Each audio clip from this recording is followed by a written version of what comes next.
Hey YouTube, welcome back to Deft Film tutorials. It's Robert here, and today I'm going to be showing you how to remove certain objects or stuff in the background of some of your shots that you may need to remove for whatever reason. This specific example we have from a video we were doing for a solar company, and we were recording them re-roofing a house. And this shot right here is the one that we used in our final. What you may not notice is that in the back, I had to remove this. I had to remove this dude's advertisement sticker on this garbage can thing because I didn't want someone else's properties in our video or even in the client's video. I don't think they wanted that. I don't think they were associated with that. So what I did is I tracked it and replaced it with the rest of the garbage can. So today I'm going to show you how to do that. I'm going to take you into a blank tutorial one, and we're going to start clean together. So first thing to do obviously is track the camera. Also keep in mind that this doesn't work with every type of shot. You won't be able to do this with every single background thing. It's just that this was very easy to do because there was a sample like matte area that we could use to put over it. So now that we have our tracking points here, we're gonna click on the screen here. We're gonna create a null and a camera. Now if we look here really closely, there's a little null that is tracked to the actual sticker, the poster. Now what we're gonna do is we're gonna create a duplicate copy of the original media and put it at the top. So let's do Control D to duplicate. Take off the camera tracker on this one. Let's rename this one to original, and then this one to cover. We're gonna put it all the way at the top. We're gonna take a frame where we can see most of the area that we want to take the cover from.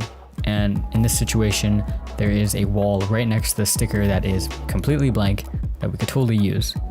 So we're gonna take this mask, or we can like use a specific mask. I'm gonna just use this square one, and I'm gonna mask out a little area here. Shape it to kind of like what the other side looks like.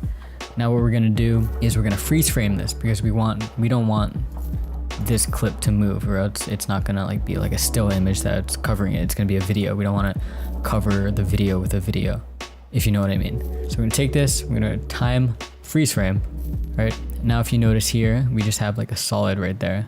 So now what we're gonna do is we're gonna make the cover layer 3D by pressing this little cube button here, and now it puts it in 3D space. Now if you notice, it does move along with the camera, but it's not in the correct X, Y, and Z axis that we need it to be.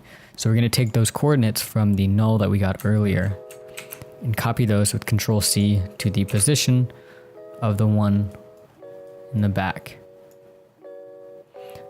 But now you're probably thinking like, where is it?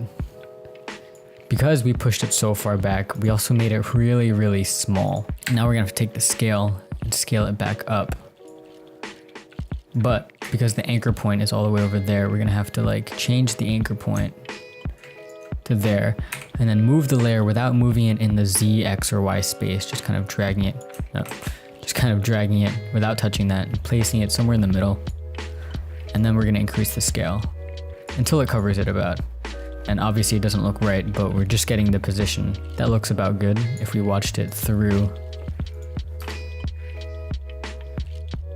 It's in the correct space. It doesn't warp around, it doesn't move or anything. It stays on where we need it to be. Now we're just gonna put on some finishing touches. Little thing that you can do is blur the edges. So because we used a mask here, if we press F, it opens up the mask feathering. I'm gonna take this, hold Control to do an accurate pixel measurement here. Just kind of feather the edges, and then we can also expand the mask a little bit out so that it does cover it and kind of blends it in more.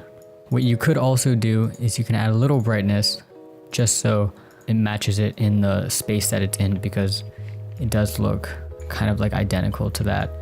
If you want to also, you can like flip it horizontally just so the images don't match exactly. You could even like rotate it a little bit, not on that axis.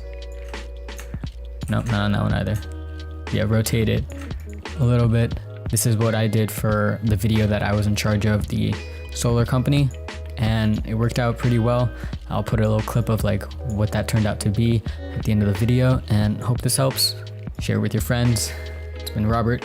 See you around.